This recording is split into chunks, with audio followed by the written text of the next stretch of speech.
Welcome to Flow with Arman Assadi. Wow, I cannot be more excited to share this conversation with you today. I have been trying to get the one and only Kevin Kelly, the most interesting man alive, as Tim Ferriss famously called him, on the show for months. And today is that day where I had him on, and you will get to listen in on one of the most incredible, profound, deep, insightful conversations I have ever had. I couldn't help but just sit back with my jaw like just dropped at everything that Kevin was saying, and the depth of each point could have been a rabbit hole in and of itself. There's an infinite number of rabbit holes that were possible in this discussion, and I did my best to extract as much as I possibly could of what I felt was not just most important to you as the listener, but most fascinating to me. And I just could not be more happy. Now, if you don't already know Kevin Kelly, he's the co-founder of Wired magazine. He's a futurist. He's a New York Times best-selling author. And he is here to and has made a profound impact on the world. He's truly a leader that is helping shape the future of humanity. And I don't say that lightly. And we talk about one of the ways in which he's doing that. It was good, as you can tell. I'm excited. And Kevin, I am so appreciative and so grateful of your time. I can't wait for more. As you get ready to dive into this conversation, the one thing that I will add is make sure that you are subscribed to the show on Apple, on Spotify, wherever you're listening. That really helps a lot. If you enjoy this episode, make sure to leave a review on Apple. And if you want access to everything that Kevin mentions during the episode, during the conversation, in the show notes, those are all at arman.blog, arman.blog, or armanassadi.com. And finally, I would love to hear from you directly. The best way to get in touch with me is on Instagram. Just send me a DM, Arman Assadi, or you can text me directly. And also, if you text me, I'll send you a free gift as well. I have this cool little flow kit that I've put together of all of my favorite resources, books, tools, that I'll send you a PDF of directly. If you want that, just text me hashtag FlowKit in one word at 619-825-2595. That's my number. You'll find that also in my Instagram bio as well. I should say as well that Kevin has a number of books, but the ones that I want to point out that I highly recommend you check out are What Technology Wants, which is my personal favorite, and The Inevitable, which is his more recent book. He also has a fiction book, The Silver Cord, a graphic novel that is absolutely beautiful with stunning illustrations throughout. So check out his work at kk.org in general. And I'm really loving what Kevin is doing on YouTube right now lately. He mentioned it during the episode today. And after the episode, I went and checked it all out. And there's incredible high quality videos of Kevin going through every topic. So definitely check that out and support Kevin in that way. Without further ado, my conversation, we go right into it with Kevin Kelly. There's a trip always. Oh, he's incredible. He's incredible. And actually, him and I were talking just this morning. I let him know that I was going to be chatting with you and, what types of topics to dive into. But again, thank you so much for making time for this. I really appreciate it. And yes, without getting too much into the current situation today, I think it's more interesting perhaps to begin with the past, because many of the things that you are interested in have to do with the future. And one of the things that I'm absolutely just it like takes my breath away is when you talk about the origins of language, when you look at some of the ways that humanity has evolved, that sometimes these things are happening right before our eyes, but we're not able to see fully in the macro sense. So what is language really? How would you describe language in and of itself, really, first of all? Yeah. So I think what you're referring to, I mean, there's an obvious sense in which we see language as a communication device, you could say, a communication method with other people. But I believe that there's another layer to language, and that it was something that gave us access to our own thoughts, our own ideas, our own perceptions and whatnot. That in addition to be able to communicate to others, it was a way for us to communicate to ourselves. And so it was wrapped up in self-consciousness and consciousness in general. So we could, I mean, it's kind of hard for us to imagine, but it's possible that there was consciousness without language. That would be a thing, perhaps. Maybe some planets that have that, but Right. I suspect that some form of language is necessary for consciousness. And For consciousness to continue its evolution, or for consciousness to exist as a whole? consciousness to exist, in order to be self-aware.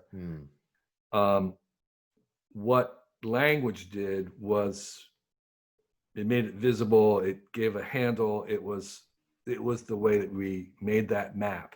So the thing about intelligences like AI is that you can have a smartness, you can have perception, but you don't necessarily have to have, or you can have the independent of self-awareness of that perception. And so what self-awareness is that it's kind of self-mapping. You have to have a map of the thing that is doing the looking or the observing or the thinking, and that map is, I think, comes in the form of language. Okay, so maybe you could have like a visual thing in theory, maybe, although I can't imagine how, I don't see what that would look like, but it's possible. But for, I think, a better metaphor for it is that map that we have of our minds or thinking is in the form of language. And so we talk to ourselves, we listen to ourselves, we have ideas, and those ideas are kind of in the form of language in some ways. Maybe sometimes there's pictures, that's true. But and there, maybe even deaf people, or someone like Helen Keller, who didn't hear or see, and so but part of her own journey, as I understand it, was sort of arriving at language and that kind of releasing her sense, at least, to be able to communicate it. So for me, language is that thing that talks to the other, but it's also the thing that talks to ourselves and allows us to have a self, to have an I, this emergent illusion that we have of an I think comes from our invention of language. If we were to look at a lesser evolved being, or even an animal example, we could say that they, whether they do or do not have language, I'm curious how you would look at that, because the same aspect of consciousness that exists, say, in a human being, are we talking about the type of language in which, say, an ape, say a dog, is a dog communicating to themselves, and do they have a concept of self? Well, generally, people have tried to test that using mirrors and things to see whether or not, say, primates have a sense of self, can understand that what they're looking at is themselves. And I think there's, I would say, some kind of consensus that maybe the higher primates might have a sense of self. There's another sense of self of like, well, I hurt myself, my foot hurts, that's my foot, but that's a little bit lower. So I would say my first approximation is that these terms that we're having a discussion about, consciousness, intelligence, self-consciousness, these are not single dimensions. These are not single things. These are probably more than one thing, more than one dimension. So there's probably more than one variety of consciousness. There's probably more than one variety of self-awareness. And they could be not only multiple varieties, but there's probably a continuum in all of them. So people tend to think of intelligence in this really curious thing that it's binary, you're intelligent or Right. not, or that it's like decibels, where it's just kind of up and down one volume. Yeah. Totally wrong. There are multiple dimensions to it, and they all have continuums. So even life is not binary. We tend to think of it, it's either alive or it's On dead, or off. Yeah. or it's alive or it's inert. But no, viruses have certain qualities of life in them, more than a dust mote. Mm-hmm. And a bacterium has more of those than a virus, but less of them than a protozoan. And I would say that we have more life in us than a bacterium. Mm. And we have more varieties of life. We have more kinds of life, more kinds of life likeness. And so life, consciousness, intelligence, all these things have multiple vectors, multiple dimensions, and they have continuums. And they're probably more than just one thing. So we're learning, when we try to make these things artificially, Mm-hmm. we're learning that they are not as simple as that they're very complicated things. And that's one of I think, the biggest byproducts of AI, as we Yes. try to make these artificial minds and then artificial consciousness at some point. We'll begin to realize that there's more than one kind of cognition. There's more than one kind of self-awareness. There's Mm. a whole bunch of different things, and we'll become a little bit more sophisticated about the language that we can use to talk about it, because we will have certain kinds of AIs that will be what I call dumb smarten, incredibly smart in some dimensions and incredibly stupid in the others. And it's like, why are you so dumb smarten? Like, you can tell me you can remember the entire world, but you can't Yeah. remember this tune or whatever it is. And so it's that dumb smarten is going to be the natural state of most minds, in the sense that it's impossible to optimize to the number 11 for all things. I mean, that's just the engineering rule, the engineering unbroken rule. The unbroken rule engineering is that you cannot optimize all qualities. There's always trade-offs. You cannot Everything's a have trade-off. something that is sort of maximally smart in all directions. Right. That's the myth of this sort of singularity. We're just gonna no. You cannot, just like you don't have like a general purpose organism that or machine that can do everything better than all of the machines. Mm-hmm.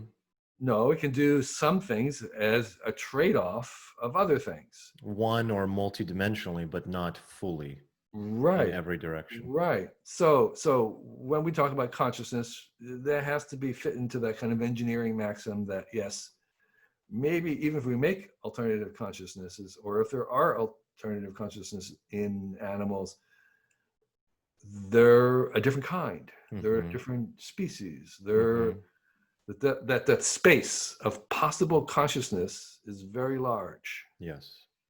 And our own kind is in the corner. So I don't believe in kind of like a general purpose consciousness, a general purpose intelligence, just like I don't believe in general purpose machines. Mm-hmm. The way you describe language, at least the birth of it in Right. human beings, is essentially like a form of a singularity. Would you agree with Yeah. that? Yeah. Right. It's a singularity in this sense. The word singularity kind of came from physics. Yeah.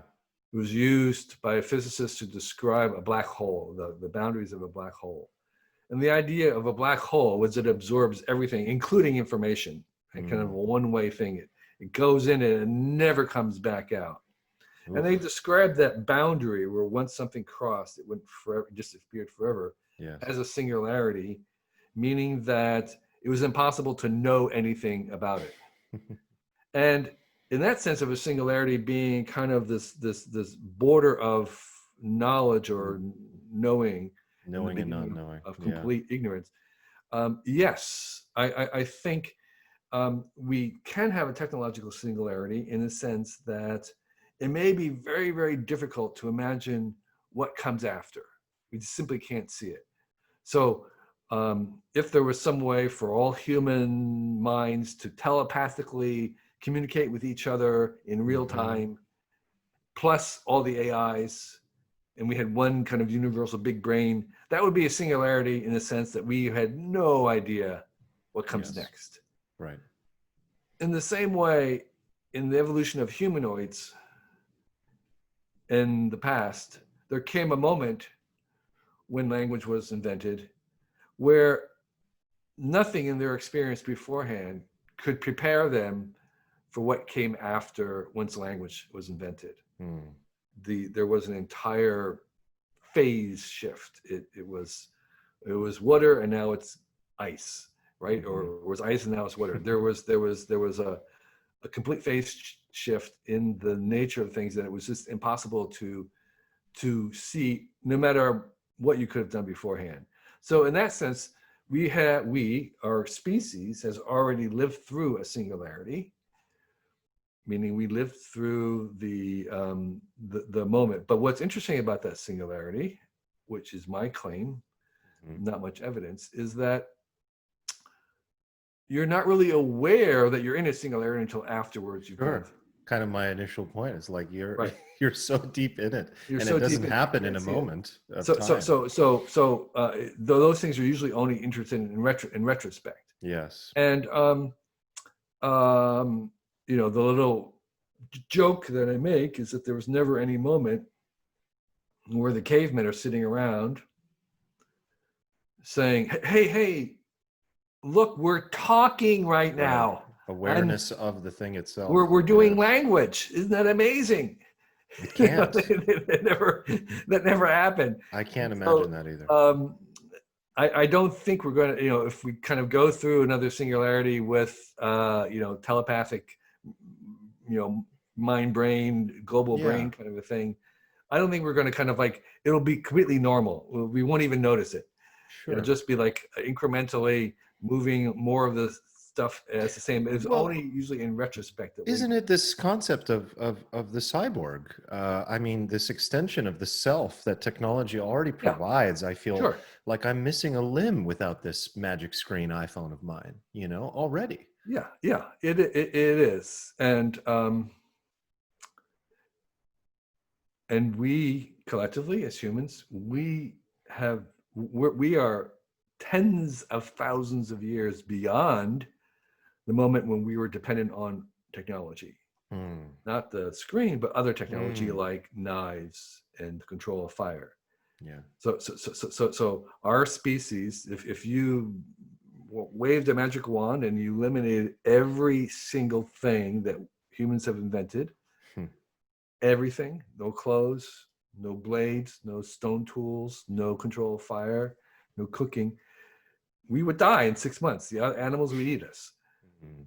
So we are long ago wholly dependent on the things that we make and with our minds to survive, and we're ever more in that way where we are extending our bodies, extending our minds with these tools. We were becoming bigger in that sense, but more importantly, we are becoming more bound to the technium because we are something that we've invented. We have invented our humanity, and we will continue to do so.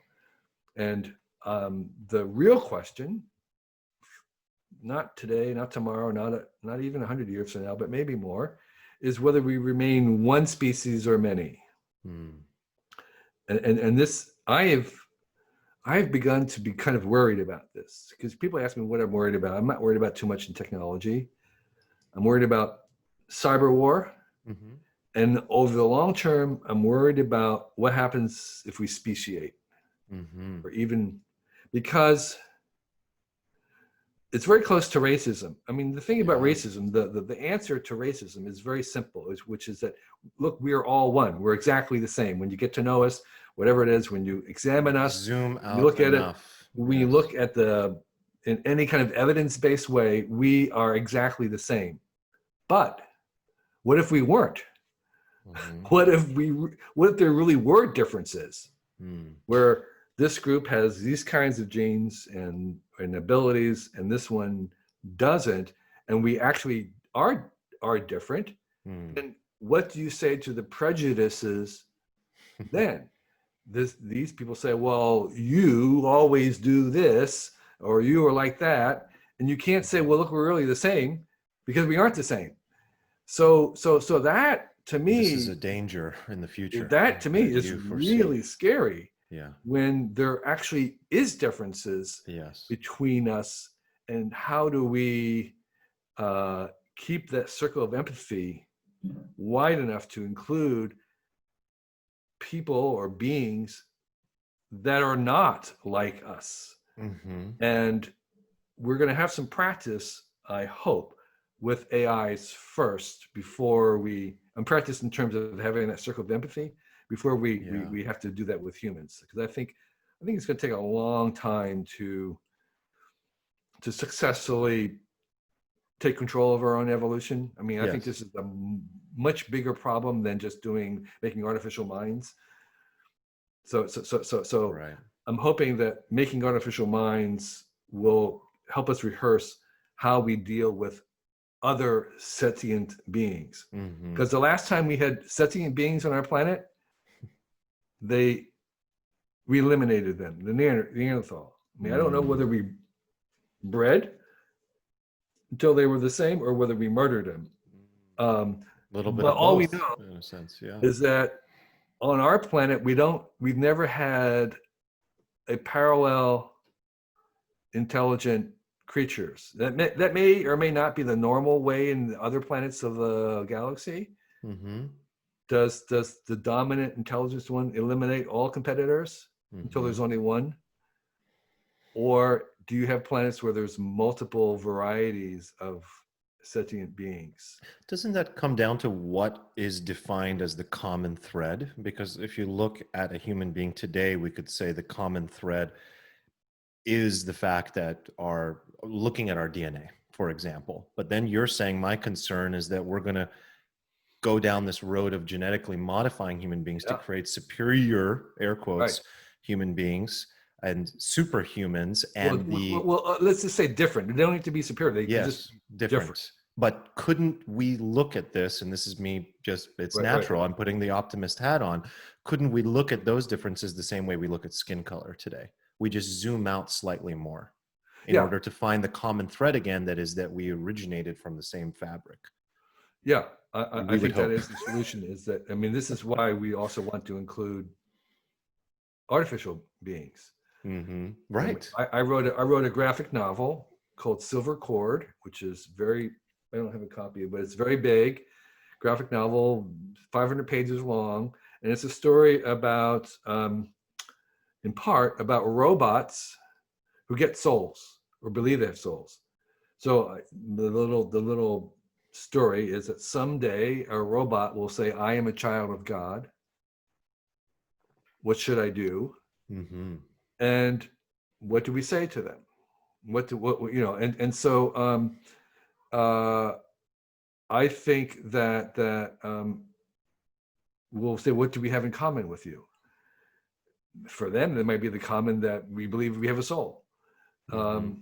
And so you're right. I think the answer is to um, find what we hold in common as the vehicle for empathy. It's hard for me to even continue on the topic of technology without bringing up something that I think is just the most beautiful perspective that I've ever seen on the topic, and that's your perspective of what technology really truly is in Yeah. the grand scheme of the world. Because you are truly, Kevin, one of the only people I know that Uh-huh. has this perspective of this sort of second skin, this layer on top of us, that it is a form of the same way that we have created ourselves. We're Right. birthing this technology. And it is just an incredibly important thing to put out there and say, because first of all, I think that it is logically sound. Hmm. And it's a Right. very rational perspective, and it is the optimistic one, but it also is the one in which you are generating the future that you would like to see. I can tell constantly with your work that you are making a conscious decision to speak of things and put them out there in the way in which you would like to see them unfold. Is that Yes. all valid? Yeah, right. So to your second point or last point first, yes, my mission in life um, is to describe a future that's full of technology and all that kind of stuff that we want to live in, or at least Mm-hmm. that I want to live in, as a counterpoint to the typical Hollywood dystopian view of a future of robots and AI Out of our and control. engineering that you don't want to live in. That's a hell. And I believe that it's easier to make a desirable future if you can imagine it first. Yes. And so, where are the imagined futures that we want to aim for? And in all honesty, these are difficult to imagine. But I believe that there's this tremendous good in trying to do it, and that's my job. So the second part of that is, well, it's very technological heavy. Everybody kind of is realizing, kind of slowly, that the future is going to be really and technological heavy. And so the question is, well, what is technology? I mean, before Darwin, biology was just a cabinet full of different weird critters and creatures. And then Darwin and Wallace came along and they said, well, actually, there's a theory here. They all fit together this way. And right now, technology is kind of this endless parade of different inventions from the patent office. You've got the phonograph comes, and then there's the automobile, and then and they're not really all connected together. And so my quest was, well, what is it really? What's the source? What's the origin? And to the first approximation, I would say that the origin of technology is not humans. It is way, way back, and it comes from the Big Bang. The story begins at the Big Bang. It's a cosmological force. It was present not just on this planet, but all planets, and particularly all planets with producing life, that it is in many ways best thought of as an extension of evolution. It's an acceleration extension of evolution. Sometimes you can think of it like the seventh kingdom of life. So it came out of the same forces that produced life on this planet, the same forces that produced the planet, the same forces that produced the galaxy that produced the planet, that produced life. All these things were this kind of self-organizing, exotropic dynamic, and evolution is part of that. And so our role is we're carriers, we're midwives, we are part of it. We're immersed in it, we're made from it, and we're making it, but we aren't really the source of it. We're kind of the carriers of it. And so technology is a force that has preceded us, works through us, and will go beyond us. But the good news is there's a long arc to it, and that when we engage in inventing technologies, even the ones that seem trivial or dumb, even the ones that are outright part of the consumer scheme of getting you to buy more, even those things actually are doing something part of this long arc, this long story. And what that is that they're doing as we invent things is that we are inventing possibilities and options and opportunities. We are increasing the world with possibilities of existence that can themselves go on to help produce even more yet other possibilities. And those increasing diversities of ways to be and to do things is part of what I would almost say is like a divine mission or divine program to surprise each other, to surprise God, to keep change, to make something that was good even better. Surprise is an interesting word choice. Right. So you can have it has to be a surprise in a sense. Yes, exactly. It Wow. has to be a surprise, because I think free Wow. will does exist, right? And so, you know, so the short form, just to kind of conclude this, is that I think technology is a cosmic force, right? And it's derived from the same force that made life. Therefore, it's compatible with life, and therefore, um, it's not anti-life. It's actually an outgrowth of life. If it is an outgrowth of life and it is compatible with life, then in your story, when that AI asks that question, isn't it only natural and correct to say, yes, you do have a soul? Right. Um, because that's the only thing we can say when a person says that. Right. If a person says they have a soul, we have no quantitative scientific way to determine that. It's a subjective experience. Right. And so even, you know, this is an issue, of course, in the hospital when somebody is in a coma or whatever it is. It's like, what's there? Are they there? How do we know if they're there or not? There are some Right. kind of tests we try to determine, looking at brain waves and things, but these are just not that very scientific, Mm-hmm. about whether there's any sense of that person being there, even what we might call a soul or Mm-hmm. not. But Mm-hmm. interesting, a soul is a very Western idea. Right. When we translated this book into Chinese, the Chinese, even the Chinese young people were saying, "What's this soul that you're talking about?"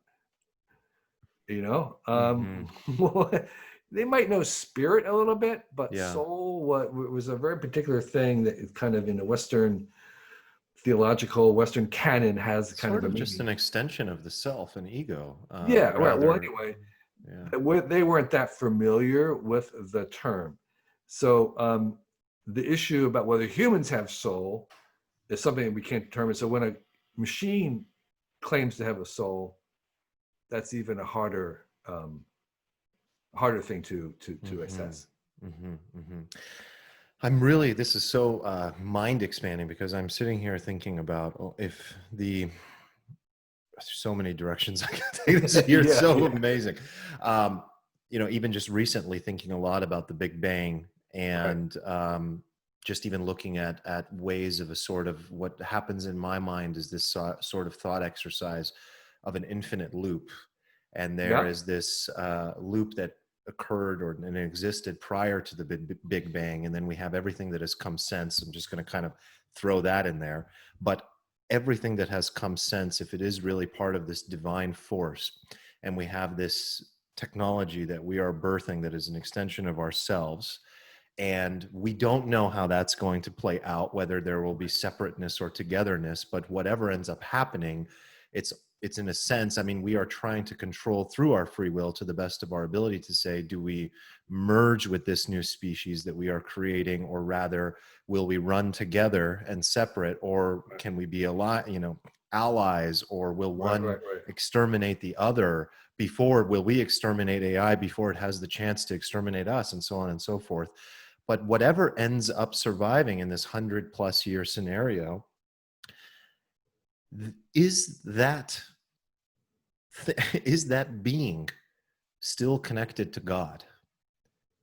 Is that in the same way in your book, when you talk about this question of the soul, whatever we are in the future, I mean, you are essentially implying that, correct? Like that, and I know you're a very spiritual and religious man, and so I really want to understand not just your perspective on our own lives as we Mhm. are today, human beings, but what the life of the future human really is, and is it of the same source and same power and same uh, uh, uh, divine energy that brought us here? I think it can be. I recently shared this image of the 10 million stars at the inner hub of our galaxy, and it's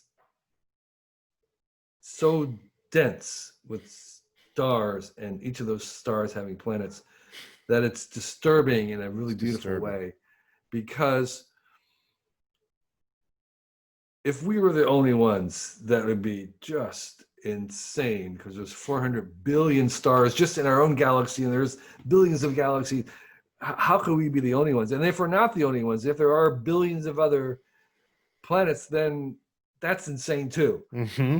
And so all of those are just really deeply disturbing scenarios. But I believe, and we have to believe, that there'll be multiple ways to be conscious, multiple sentience, multiple intelligences, technology throughout that world. So it has to be cosmic. It can't just be about this planet. It can't just be about our little tiny corner here. And so I think absolutely anything that we invent, that we create, I mean, Stuart Brand likes to say, we are as gods, and you should get it. We will be like gods. We will reflect the divine because we will create beings who are conscious and who could themselves someday invent beings. So this idea of being the creator, we will become creators, just like we're parents. We will have these mind children, and we will have all the worries we have about making sure that they do the right thing and how we can train them and give them our values. And what are our values, by the way?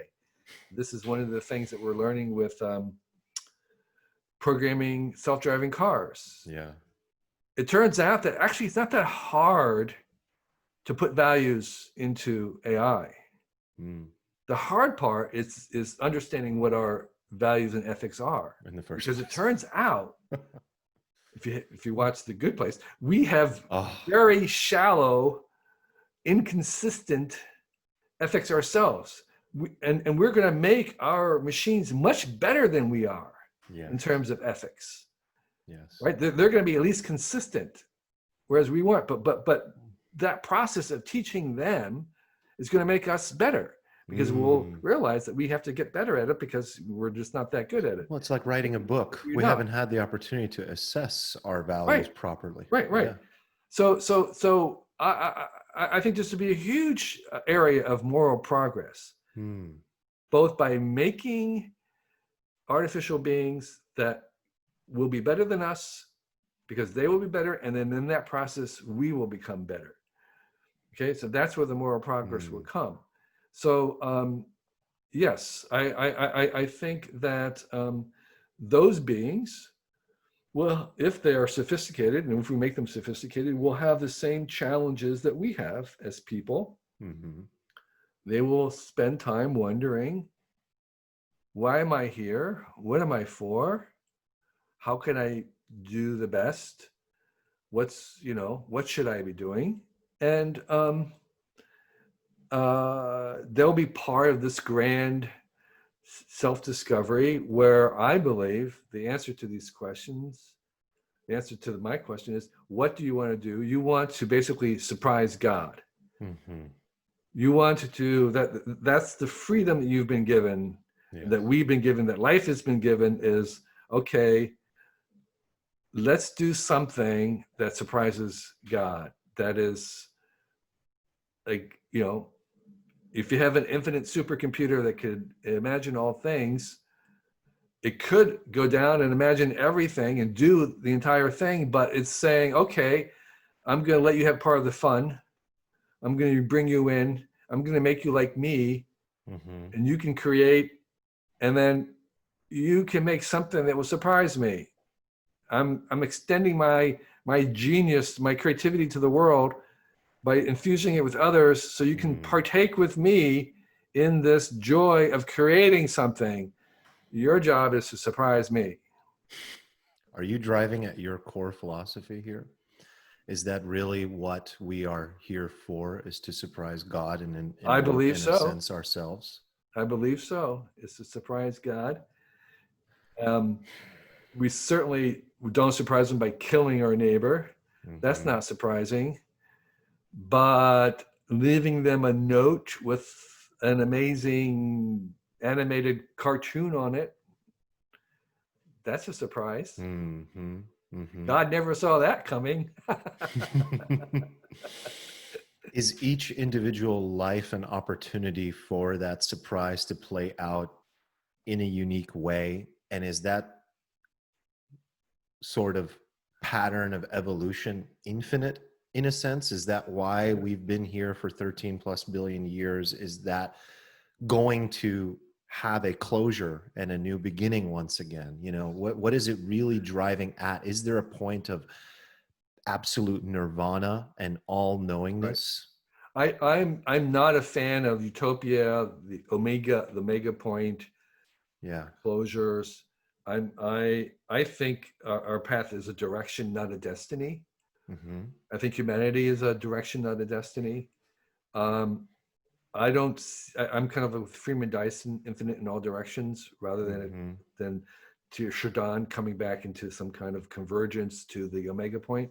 Mm. Um, so my vision is, yeah, time will end at some point or other. Who knows what it is? But that ending is probably not a convergence, Mm. but more of a, I don't know. I don't have a visual, but a saturation, a completion, Mm. a something. Um, but so anyway, but that's so far beyond me that I don't, the end of the universe Mm-hmm. is interesting in a way that talking about angels may be interesting, but I don't think it's actually that productive. Mm-hmm. It is maybe helpful in terms of thinking what your theology is, because I Yeah. think in the end, most people that I have met, I think really can be summed up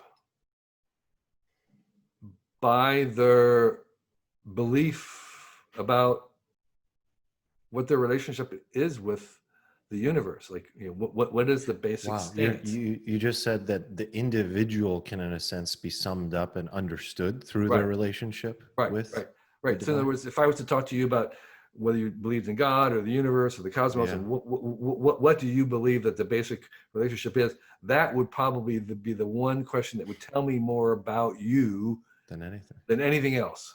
Yeah. What is your perspective on, you mentioned the concept of soul, spirit. What is your perspective on reincarnation? We're talking about a universe that's been here Yeah, so yeah, long, and you're talking about how insane it would be if there are not other species in this universe. right, right, And so right. we have to imagine that, and then there's the perspective of time in and of itself. And Right, so right, right. what do you think about that? And what, Yeah. So, I mean, you can kind of even reduce the reincarnation just to the afterlife. yeah, And I would point, first of all, to this great book by David Eagleman called Sum, S-U-M. SUM. I'll include that for It's a people. really tiny, short book where he did, well, I don't know, I want to say like 99 different scenarios of the afterlife. Uh-huh. And they're all kind of fun. Hmm. Um, so what do I think about the afterlife?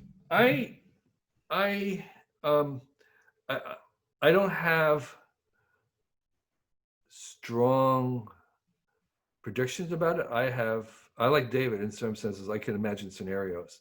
Mm-hmm. Um, and the question is, it's like our consciousness, which we know so little about. It's possible that there is a kind of uber consciousness, or that there is a way in which consciousness touch each other in some capacity. Mm-hmm. Mm-hmm. And that might speak, if that was true, that might speak to this idea of kind of the overmind, or Yeah. the cosmic consciousness, and that you're touching that. So I am, again, open to that idea. I think the data, the way we kind of prove it, is really hard. In terms of my own personal experience, I'm inclined to believe that, Mm-hmm. but um, I don't think I could prove that. And Mm-hmm. uh, I have the same kind of feeling about God in some ways. Yeah. There's kind of two explanations about the universe. Either the universe always was, it was self-created, or there was God who always was and created the universe. But both of them start with some weird paradox, Yeah. which is that they're self-created or always there. That doesn't the same thing. neither one of those are satisfactory explanations, right? They're completely unsatisfying. Mm-hmm. Where this God, well, this is a self-created God. How do you self-create? What does that Mm-hmm. even mean? Or there's a universe that's self-created. What does that mean? Yeah. You can't just have universes coming from other universes, but that it's the same paradox. Same paradox. Yeah. So neither explanation is satisfactory. Whether there's the universe always was, or God who always was made the universe. Mm-hmm. I like the God's version because it's more interesting. Yeah. Because I think Yeah. uh, it fits better with my own kind of personal story. I think it's very hard to prove um, because both of them are paradoxical. Neither of them are logical, Mm-hmm. and almost by nature, I think it's going to be very, very hard to prove over time. But it's also hard to disprove as well. So I like the version with God because it is a better story, and I like the version with a cosmic consciousness because it's a better story. Mm-hmm. You're touching on something that I find so important to life, and that is that you are such a rational human being. Science is your friend. Yeah, But when we become too fundamentalist in any direction, it's almost like the religion of doubt begins to sprout. yeah, And what you're describing when you say something like, well, I'm inclined to believe this, or right, I'm right, pulled to believe that, we're talking about, and I don't mean to use this in the wrong context or with any meaning attached to it outside of the direct definition, but it's faith. That faith of saying, I am going to choose to stretch out and I'm right, right, inclined to feel this way, ultimately, I think makes a person happier. There comes a point in every person's journey that it feels like you have to sit down and say, as you said, what is your relationship with the universe, with God? right, right. And what is it that you, through a leap of faith, are choosing to believe in? What is the story of your life? I had a moment where sitting there and saying, if I must prove this before I can believe it, became a religion in and of itself. And that religion was very empty and full of doubt and skepticism. And that skepticism began to feel just that it was not feeding my soul in any way whatsoever. And so I think that there isn't one answer for anybody, and that answer constantly evolves. But to have an answer seems to be very important. And it seems like you've developed that for yourself and that you've chosen to Yeah, tell yourself a certain story. I tell myself a story, but the one thing that I maybe have learned and is I'm very, very leery of certitude. When Mm-hmm. someone's certain about things, I get wary. And you talked about the religion of doubt. Well, that is actually called science. Yeah. Um, science is I didn't never want to trigger anybody. science is never certain. It's Yeah. always provisional. It's going forward. It's the religion of doubt, which is like, Mm-hmm. yeah, we believe this right this minute, but we could change our mind. And so I have some of that in me, which is like, yeah, I think our role here is to surprise God, but I could change my mind. Um, and so I think that kind of, because by the way, I believe that God changes his mind, its mind, Mm. whatever you want to call it. Hmm. I think change is a beautiful thing. It's hard to imagine how change happens outside of time. Mhm. You know, it's bound in time. So the idea if God is outside or the universe has a, if time is just something that the universe has made or is in the universe, how does change happen outside of that? That's just beyond us. It's just really hard for our minds to even contemplate. And we may be stuck in a very local amount of knowledge, just given our own birthing into human beings and the vastness of the universe. We may be allowed to expect Hmm. that every single entity and every single mind is, going to understand or even is capable of understanding the whole thing, that may be crazy. We don't. Hmm. I'm not sure where that expectation came from. Hmm. That we would be able to understand it. So we may be limited. We don't Mhm. know. We assume that intelligence can expand infinitely, but that may be incorrect. Maybe there's only finite Yes.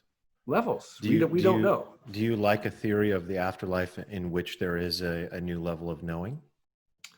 Yeah. Hmm. Um, there is, again, I like David's idea of having scenarios. There is a Mhm. scenario in which it's like a game where you just kind of level up, you have more knowledge, and Mhm. you're going through, and it's kind of, okay, that's the ride so far. Mhm. Um, the graphic novel I think I mentioned, where we talked about robots getting souls, one of the ideas was that the souls that robots had, this is in my graphic novel, it's fiction, was it came from angels.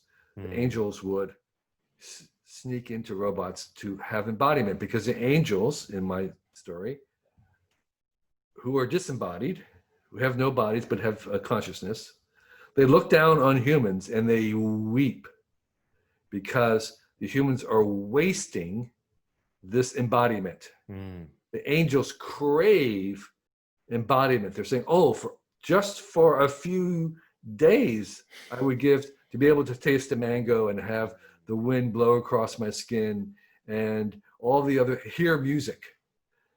Um, and you guys have it and you're just wasting it.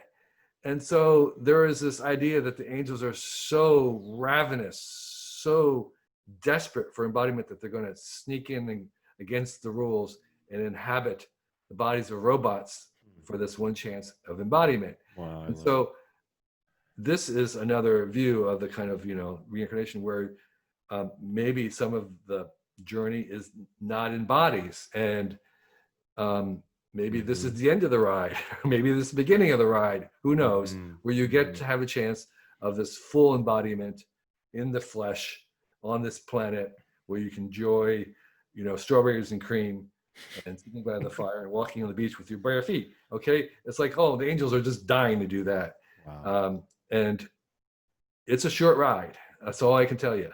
Mhm. Mhm.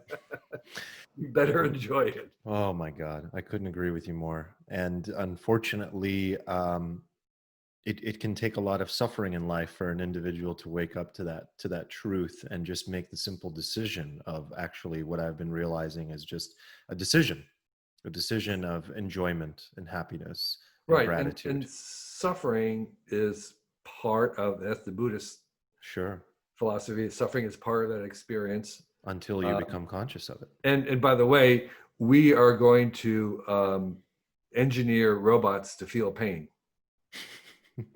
because pain is really very, very, very useful in machines, and that's why we have pains. Is not Mhm. because of a spiritual thing; it's because it Utility. keeps you from hurting yourself further. So, so robots will have the opportunity to suffer. Hmm. What is it that you are, just to kind of bring this home, what is it that you are most fascinated by and working on right now? Where is the majority of your mind space? Well, I wouldn't say it's a majority. Well, the majority of my mind space was on YouTube. I think Mm-hmm. YouTube is wholly underrated and underappreciated for the way that it's accelerating learning and culture. It's, from my perspective, the It's pretty center crazy. of the culture right now. Nobody's reading books. Everything's going to the moving images. So I'm trying to master, or no, master, I'm up to speed Yeah. with YouTube, making videos, understanding how that works, and then, doing all the things in it. So I'm making videos Mm-hmm. about doing making videos about making, Mm-hmm. but I'm also exploring generative art. I'm trying to experience as much as possible using AI as a partner to be creative. So AI can be very, very creative. It's just a very different kind of creativity. I think will work well, or could, in theory, work well with human creativity as a partner. And I'm trying to figure out how to do that. Mm, wonderful. Wow. How can I and my listeners support? This has just been like absolutely incredible, Kevin. And I can't think. I could talk to you for hours, but I know you have a lot going on today, and Right. you're jamming. So, how can we support? Great. Well, I have a newsletter that's free Mm-hmm. that we send out every Sunday morning. I'm making it with Mark Freudenfelder, Boing Boing, and Claudia, who works with me on Cool Tools. And we make 6 very short suggestions every week of really cool stuff. That's called Recommendo, Mm-hmm. I recommendo.com. love it, and I And vouch for it. Mm-hmm. you should sign up for that. We have a podcast about tools, which is we interview people and ask them about their 4 favorite tools. Yep. Some of that goes on to the website on Cool Tools. And then my latest project is this huge, humongous book, Yeah. photographs from Asia. There's 9,000 images of disappearing Asia, which I've put into 1,000-page book called Vanishing Asia. It won't be out until the end of next year because of the COVID, but I have an Instagram account called Vanishing Asia where I have 1 picture a day. And then generally I'm at kk.org, kk.org, my initials. I have a blog there, and you can get anything else you need. So, Beautiful. it was really fantastic talking to you. I enjoyed it. I love what you're interested in, your subjects, and I hope it was helpful to people. Oh, it absolutely will be, Kevin. I can't wait to put this out into the world. I really can't. And let's please keep in touch, because this is just barely scratching the surface of Oh yeah, all the it's things. deep. It goes deep. It really does. Thank you so much, Kevin. That's it. There it is. That's a wrap. Thank you so much for tuning into this conversation, this episode today. I really hope you enjoyed it. Don't forget to be subscribed on Apple and Spotify. Don't forget to shoot me a text message with your thoughts, 619-825-2595. And again, for the books, notes, summary of everything that was talked about today, head to armanassadi.com, podcast section, and you'll see this episode listed there. I really appreciate you. Thank you for the support. Much love to you. Take care of yourselves. Peace.